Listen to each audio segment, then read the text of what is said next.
وکلا کی وکالت کی پہچان ہوتے ہیں، اس کی تو کوئی بات نہیں کرتا۔ یہ جو ساری کمپینیں چل رہے تھے جس میں ہمارے صحافی حضرات بھی شامل تھے، اور جو صحافی حضرات شامل تھے وہ ماضی میں ہمارے ایک اور صحافی قیوم صدیقی کو پی آر او کہتے رہے، لیکن اب وہاں پہ جو قیوم صدیقی کو تانا دینے والے تھے وہ اب ایک سیاسی دھڑے کی، وکلا کے ایک سیاسی دھڑے کی، جو کہ عمران خان صاحب کی رہائی کی دراصل انڈائریکٹلی کمپین چلا رہا ہے، خان صاحب کی رہائی چاہ رہا ہے، اس کے پبلک ریلیشن آفیسر بن چکے ہیں۔ اور نام جو ہے وہ عدلیہ کی آزادی کا، میڈیا کی آزادی کا، اظہار رائے کی آزادی کا استعمال ہوتا ہے۔ تو پھر وکلا نے کیا ری ایکشن دیا؟ وکلا سے کہا گیا کہ گھر والوں سے مشاورت کر کے ووٹ دینے کے لیے لکھنے، لیکن وکلا نے کیا کیا ہے؟ جیسے سپریم کورٹ بار کے انتخابات میں پورا کلین سویپ ہو گیا، صرف اسلام آباد کے پرنسپل سیٹ کو چھوڑ کے ہر جگہ پہ جو حامد خان صاحب کا گروپ تھا اسے بدترین شکست کا سامنا کرنا پڑا۔ اور یہاں پر بھی ناظرین جو بار کونسل کے انتخابات ہوئے ہیں، بار کونسل کے انتخابات میں بھی احسن بھون گروپ جو ہے، آسما جہانگیر گروپ جو ہے، جسے انڈیپینڈنٹ گروپ کہا جاتا ہے، اس نے برتری حاصل کر لی ہے۔ اور جو اس الیکشن میں آزاد کینڈیڈیٹ جیتے ہیں، لامحالہ طور پہ جو غالب امکان ہے کہ ان کا جو رجحان ہے وہ بھی اسی گروپ کی طرف ہوگا جس نے برتری حاصل کی ہے، جس کو میجورٹی ملی ہے۔ اب ناظرین یہ جو صحافی کمپین چلا رہے تھے کہ اگر آپ نے یہ ووٹ حامد خان صاحب کے گروپ کے امیدواروں کو نہ دیا تو 27ویں آئینی ترمیم آ رہی ہے، 27ویں آئینی ترمیم سے وکلا کی عزت جاتی رہے گی۔ تو وکلا نے ایسی، پہلے تو ان کے اپنے کینڈیڈیٹ کمپین چلانے والے تھے، پھر جو صحافیوں نے کمپینیں چلائی ہیں اس پہ کان نہیں دھرے۔ جیسے سپریم کورٹ کے بار کے الیکشن میں بھی یہ کمپین چلائی گئی تھی، اور جب رزلٹ آنا شروع ہوئے تو ایسے صحافی جو ایک سیاسی وکلا کے دھڑے کی کمپین چلا رہے تھے وہ غائب ہو گئے۔ وہ ووٹنگ والی جگہ سے بھی، جہاں پہ الیکشن لڑا جا رہا تھا میدان میں، وہاں سے بھی غائب ہو گئے، اور سوشل میڈیا سے بھی غائب ہو گئے۔ اب یہی حال بار کونسل کے الیکشن میں بھی ہوا ہے۔ اب اس الیکشن میں جب حامد خان صاحب کے گروپ کو شکست ہو گئی ہے اور احسن بھون گروپ، آسما جہانگیر گروپ نے برتری حاصل کر لی ہے، تو اس کا مطلب یہ ہے کہ وکلا کا کوئی سروکار 26ویں آئینی ترمیم کے ساتھ نہیں ہے۔ 26ویں آئینی ترمیم کو انڈورس کر دیا ہے، اور 27ویں آئینی ترمیم کو انہوں نے ویلکم بھی کر دیا ہے، کیونکہ یہ جو وکلا ہیں یہ عوام میں ان کی بڑی روٹس ہوتی ہیں، عوام کی نبض پہ ان کا بڑا ہاتھ ہوتا ہے۔ یہ اگر اگینسٹ جا کے جو کمپینیں چلائی گئیں، میں پھر کہوں گا مقصود دھڑے کی طرف سے، اس کمپین کو ناکام ثابت کیا، ان کے بیانیے، ان کے نیریٹو کو ناکام بنا دیا۔ اب ناظرین بار کونسل کے سلیکشن کے بعد آپ یہ دیکھیں کہ حکومت بھی کھل کے سامنے آ گئی ہے۔ وہ حکومت جب ان کے منسٹر، چاہے ان کا تعلق وزارت قانون سے ہے، وزارت اطلاعات سے ہے، یا کسی بھی پورٹ فولیو میں بطور منسٹر اپنی ذمہ داریاں سر انجام دے رہے تھے، جب بھی ان سے سوال پوچھا گیا کہ آپ بتائیں کہ آپ 26ویں آئینی ترمیم کے بعد 27ویں آئینی ترمیم لے کے آئیں گے، تو جواب یہ ہوتا تھا کہ نہیں، ایسا تو کچھ بھی نہیں، 26ویں آئینی ترمیم کے بعد کام ٹھیک چل رہا ہے، سسٹم ٹھیک چل رہا ہے، ہمیں 27ویں آئینی ترمیم کی کوئی ضرورت ہی نہیں، ہاں ہم جب چاہیں لا سکتے ہیں۔ لیکن اب جو ہے حکومتی منسٹر کھل کے سامنے آ گئے ہیں، اور حکومتی وزراء کا اس بارے میں یہ کہنا ہے کہ 27ویں آئینی ترمیم جو ہے اس پہ فی الحال کام تو شروع نہیں ہوا، لیکن ہم جب بھی لے کے آئیں گے 27ویں آئینی ترمیم، ڈنکے کی چوٹ پہ لے کے آئیں گے۔ بھائی ڈنکے کی چوٹ پہ کیسے لے کے آئیں گے، وجہ کیا ہے؟ تو اس کا جواب یہ دیتی ہے حکومت کہ ہمارے پاس نمبر پورے ہیں، ہمارے پاس 2/3 اکثریت وہ پوری ہے، اور ہم اپوزیشن کو بھی ساتھ ملائیں گے۔ جیسے 26ویں آئینی ترمیم میں ہم نے اپوزیشن کو اپنے ساتھ ملایا تھا، لیکن کوشش یہ ہوگی کہ اتفاق رائے سے یہ ترمیم پارلیمنٹ سے منظور ہو جائے۔ اب اس ترمیم میں ناظرین کیا ہوگا؟ تحریک انصاف تو کبھی اتفاق رائے کے ساتھ یہ ترمیم پاس کروانے میں حکومت کے ساتھ نہیں بیٹھے گی۔ ہاں، تحریک انصاف کا اپنا کام آ جائے تو حکومت کے ساتھ بیٹھ جائے گی۔ جب ارکان اسمبلی کی تنخواہیں ایٹ لارج جو ہے بڑھانی ہو تو پھر پی ٹی آئی والے بھی حکومت کے ساتھ مل جاتے ہیں۔ جب سہیل افریدی صاحب نے کسی معاملے پہ جرگہ بلانا ہو، صوبے کی سیکیورٹی کے حوالے سے ڈسکس کرنا ہو، تو وہ سیاسی مخالفین کو بھی مدعو کر لیتے ہیں، کیونکہ خود وہاں پہ وزیر اعلیٰ ہیں، خود تحریک انصاف کی حکومت ہے۔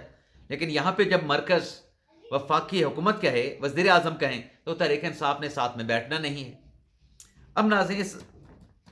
ترمیم میں آ کیا رہا ہے، حکومت اس میں تبدیلی کیا کرنے جا رہی ہے؟ تو ناظرین کچھ اور جو انفارمیشن ہم نے گیدر کی ہے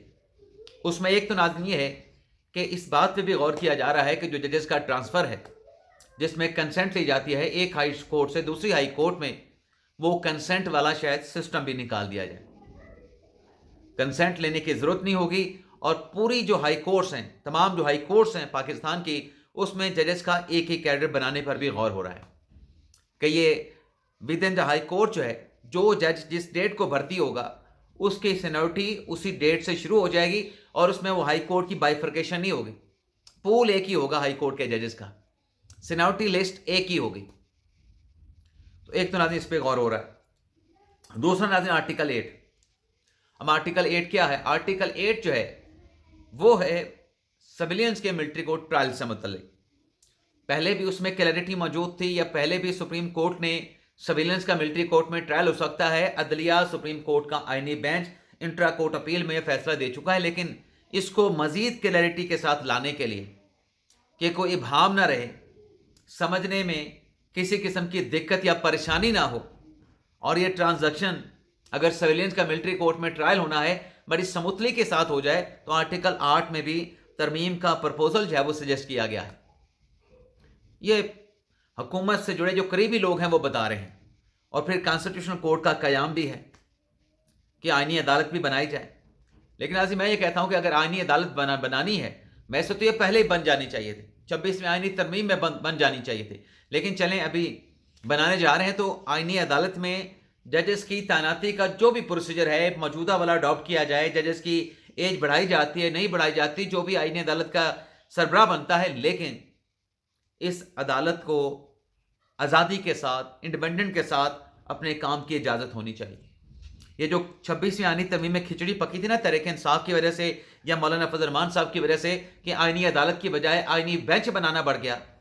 اب اگر آئینی عدالت بننے جا رہی ہے تو آئینی عدالت بیٹھے بھی سپریم کورٹ میں، آئینی عدالت کی جو وقت ہے وہ ایک سب سے بڑے ادارے کی ہوگی، اسے سپریم کورٹ میں بٹھایا جائے۔ اچھا جو باقی عدلیہ ہے، مطلب آئینی عدالت تو سپریم کورٹ میں آ جائے گی، تو سپریم کورٹ کہاں پہ جائے؟ تو میرے خیال سے سپریم کورٹ کو سامنے وفاقی شرعی عدالت میں شفٹ کر دیا جائے، یا پھر سپریم کورٹ کو ہائی کورٹ والی بلڈنگ میں شفٹ کر دیا جائے، ہائی کورٹ والوں کو شرعی عدالت میں شفٹ کر دیا جائے، اور شرعی عدالت والے جو ہیں ان کو نظریاتی کونسل میں شفٹ کر دیا جائے۔ یہ میری ایک آراء ہے، اس کے ساتھ اختلاف بھی ہو سکتا ہے۔ تو دیکھتے ہیں ناظرین، اب جب حکومت نے کہا کہ ڈنکے کی چوٹ پہ ہم آئینی ترمیم لے کے آئیں گے، تو اب تو انتظار ہی کیا جانا ہے، اور یہ انتظار کوئی مہینوں کا نہیں ہے، یہ ناظرین ہفتوں اور دنوں کا انتظار ہے۔ آپ یوں سمجھیں کہ آئینی ترمیم آئی ہی آئی، اس کو پالش کیا جا رہا ہے تیل شیر لگا کے، یعنی نوک پلک درست کی جا رہی ہے 26ویں آئینی ترمیم کی۔ اس کے ساتھ ساتھ ناظرین ایک اور، یہ تو عدالتی سائٹ پہ تبدیلی آ رہی ہے، ایک اور تبدیلی کی بازگشت بھی شروع ہوئی تھی، اور وہ آزاد کشمیر وزیر اعظم کی تبدیلی سے متعلق تھی۔ اب اس میں پیپلز پارٹی نے فیصلہ بھی کر لیا، نون لیگ نے ان کو سپورٹ بھی کر دیا، عدم اعتماد کی تحریک پہ سگنیچر بھی کر دیا، لیکن ابھی تک پیپلز پارٹی نے فیصلہ نہیں کیا کہ عدم اعتماد کی تحریک کب چودھری انوار الحق کے خلاف لائی جائے گی۔ اب اس میں جو اختلاف سامنے آ رہا ہے، ڈیڈ لاک اس بات پہ ہے، ڈیڈ لاک اس بات پہ ہے کہ نون لیگ اس بات کو تو سپورٹ کر رہی ہے کہ آزاد کشمیر میں تبدیلی ہونی چاہیے، نیا پرائم منسٹر آ جائے، لیکن نون لیگ یہ کہہ رہی ہے کہ نیا پرائم منسٹر لانے کے بعد جو ہم نے اکا دکا ریفارمز کرنی ہے،